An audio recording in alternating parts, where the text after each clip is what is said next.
Okay, I just had to take a deep breath. Disney Investor Day 2020 was a 4-hour webcast that revealed a ton of new Star Wars projects, Marvel content, and a lot of Disney Pixar news. So you know what? Let's recap all of it.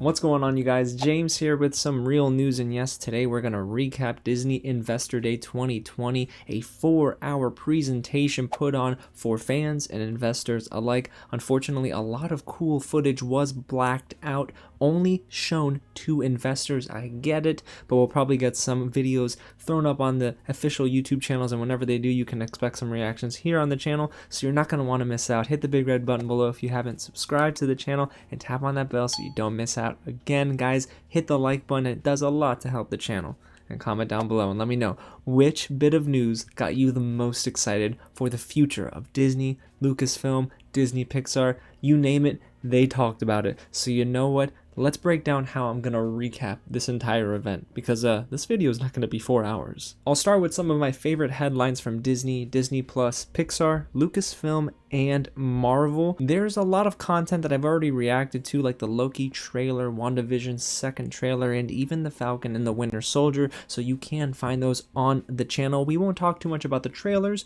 but we will dive in to the headlines. Alright guys, well, let's start right at the top with how much Disney Plus is going to cost you. Well, after all this, you knew that they were going to raise the price, but by how much? They're going to raise it $1. It's going to be $7.99 a month. However, they did announce a really cool bundle. I believe it was $18.99 a month here in the US with Disney Plus, no ads, Hulu, and ESPN Plus. I'm going to have to call my Disney rep because I might need to hop on that bundle. And they opened this presentation with some staggering numbers, guys, but the ones that stuck out to me the most were the number of projects from each of their big, I guess, branches that they're going to actually throw out over the next few years. You have 10 Marvel series, you have 10 Star Wars series, 15 Disney Pixar series, and 15 Disney Pixar feature films. Mamma mia, what a time to be alive. Now, as a whole, Disney Investor Day 2020 started off strong and it ended on a stronger note, but it was the meat in between that, for me, wasn't really doing it all the time. There were some weird breaks because, like I said, there was a lot of blacked out content only for investors, so it just killed momentum one too many times. It confused some audiences, and for me, I was a little tuned out when they started throwing up a ton of rehashes like the Cars sequel series and the Ice Age spinoff.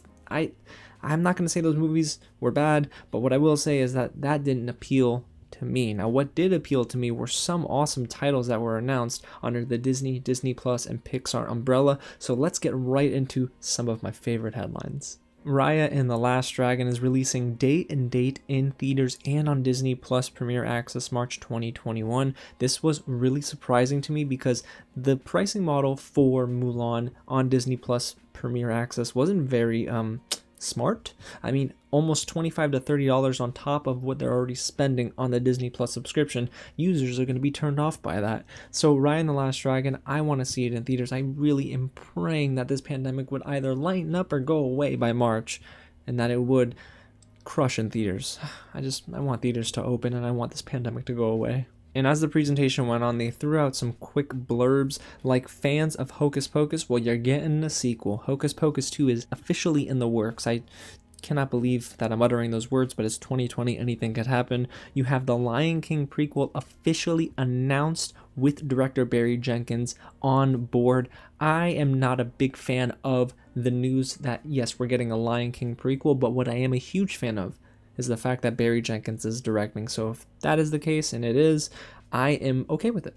Honestly, that is one title that now I am thinking about. I wasn't thinking about it before, but Barry Jenkins, man, one of the best filmmakers of my time.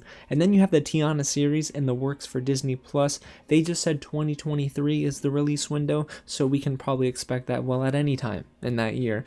But I love The Princess and the Frog. I recently saw that film, and man, it is just beautiful, and I'm so glad Tiana is going to get her own series. And then there's the Moana Disney Plus show that is in the works, and man, I couldn't be happier. But you know what I'm starting to notice?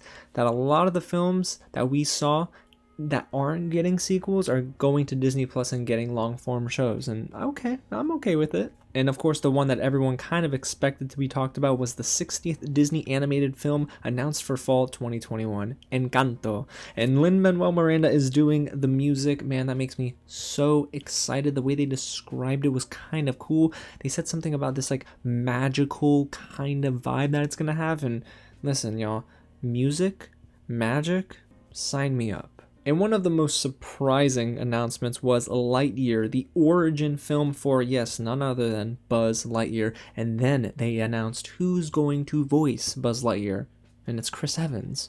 Oh my gosh. Lightyear is expected to release summer 2022, so Toy Story fans are going to be happy. And that brings us to Doug Days, which is in the works and features the dog Doug from Up. It's a spin-off, I believe, film or series, but honestly, guys, this being a thing, it just makes me so happy. I love Up.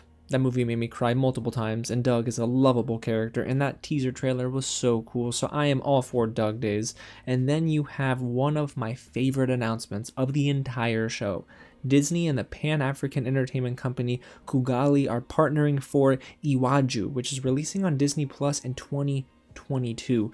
This is just fantastic. I love how they're including so many different diverse voices with these announcements, and Iwaju is of course right at the top of my list of one of the more anticipating titles of this entire presentation. So I loved it. I thought it's cool, it looked good, and I'm here for it, guys. And now that brings us to Lucasfilm. Well, I am wearing my Star Wars shirt, of course. I'm a little hyped for The Mandalorian tomorrow, but what I will say is that Lucasfilm absolutely brought the heat. Kathleen Kennedy said, you know what, hold my cup of tea and we're gonna go in, and she did. Mandalorian Season 3 was confirmed to debut Christmas 2021. It was expected we're getting a third season.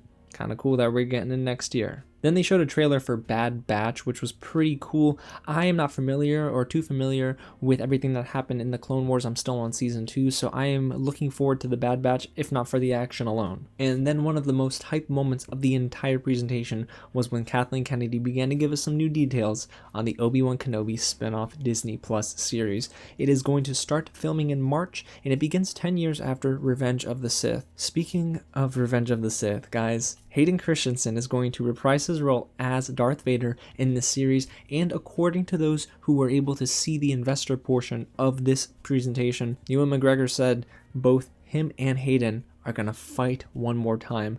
Bruh, I am excited. Then there's the Diego Luna-led Andor series coming to Disney Plus in 2022. We did not get a trailer, however, we did get a first look. The production and costume designs look great in this series, and so far I'm digging the vibe, honestly. He's a spy, right? But the thing is, in my opinion, Diego Luna was one of the best parts of Rogue One, if not my favorite part of Rogue One. And then something totally out of left field, a Lando series is also in the works for Disney Plus. No specific details, they did give us a logo, but what I will say is that Lando signed me all the way up. Then there's something that gave me total Animatrix vibes. If you've seen that, I love ya. But Star Wars Visions is going to be a collection of anime short films releasing exclusively on Disney Plus. How cool is that? Star Wars anime? Well, if the Animaniacs could do anime, I'm sure Star Wars can pull it off. Then there's The Acolyte, which sounds very dark in tone. It's described as a mystery thriller following the dark side as it emerges during the end of the High Republic era.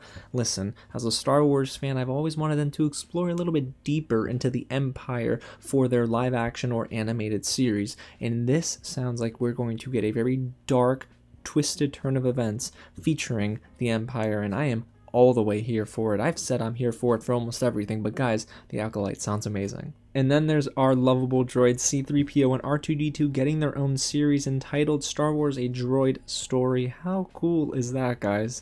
No other details were shared, but hey, it's on my radar. And of course, Kathleen Kennedy had to share some details on Star Wars feature films. Right at the top, we start with Taika Waititi, who's still on board for a Star Wars feature film.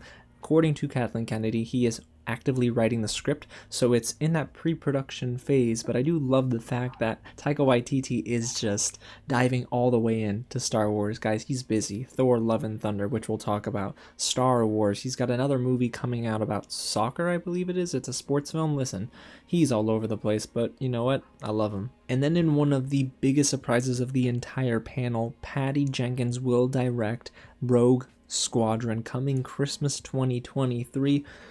My heart, man. Patty Jenkins is an amazing filmmaker. She did great work with Wonder Woman. Hopefully I'll be able to bring you my review of Wonder Woman 1984 before it releases. If not, you're getting it on Christmas Day. But man, Patty Jenkins deserves the heck out of this. Goodness gracious, there's this little teaser she shared and it looked so cool, but it was really her just putting on one of the pilot's helmets. And honestly, what I do have to say is, after watching The Mandalorian Season 2, if Paul Sun-Hyung Lee is not cast as an X-Wing pilot, he needs to reprise his role, honestly, as Carson Teva. I'm gonna riot, alright? Kim's Convenience is great. Appa deserves love. And last but not least, a highlight that did catch my eye, the final Indiana Jones movie is expected in 2022. Now, this is the coolest part of this entire headline. It's gonna be directed by James Mangold, and it's starring Harrison Ford for the very last time. So it's the last installment. It's gonna be his big hurrah, and yeah, I'm watching it. Alrighty, let me crack my knuckles now. You know why? Because we're diving all the way in to this Marvel news. Kevin Feige took the stage, and like a boss, he was spitting out so many different reveals. And honestly, his part of the presentation felt the shortest, but maybe that's because there was no fluff. He got straight to the point. And so will we. Shang-Chi and the Legend of the Ten Rings revealed their entire cast and a release date, July 9th, 2021. Guys, I am so excited for this film, and I'm really happy that we got the entire cast revealed. But next up is Loki, which is actually debuting on Disney Plus in May 2021. They did debut a new trailer, which you can find my reaction for on the channel. It gives me this like kind of cool vibe. Owen Wilson is present in the trailer, and there's this organization that Loki seems to be working with or for, TVA, and he can go back in time and it distorts reality. Guys, it looked cool. And then there's The Falcon and the Winter Soldier, which is expected March 19th, 2021 on Disney+. Let me tell you guys, they showed us a little bit of everything in that trailer. The chemistry between Sebastian Stan and Anthony Mackie. They showed us action sequences with the Falcon. Oh my gosh, I am so excited for this series, and I didn't have too much anticipation for it because we didn't see anything at all, but the fact that we have a date now, guys, I'm so excited. And then Kevin Feige revealed some She-Hulk news. It was really cool to hear that Tim Roth is reprising his role as Abomination. Mark Ruffalo is coming back as Bruce Banner. So cool to see. And then, of course, the announcement of who our She-Hulk will be, and that is actress Tatiana Maslany.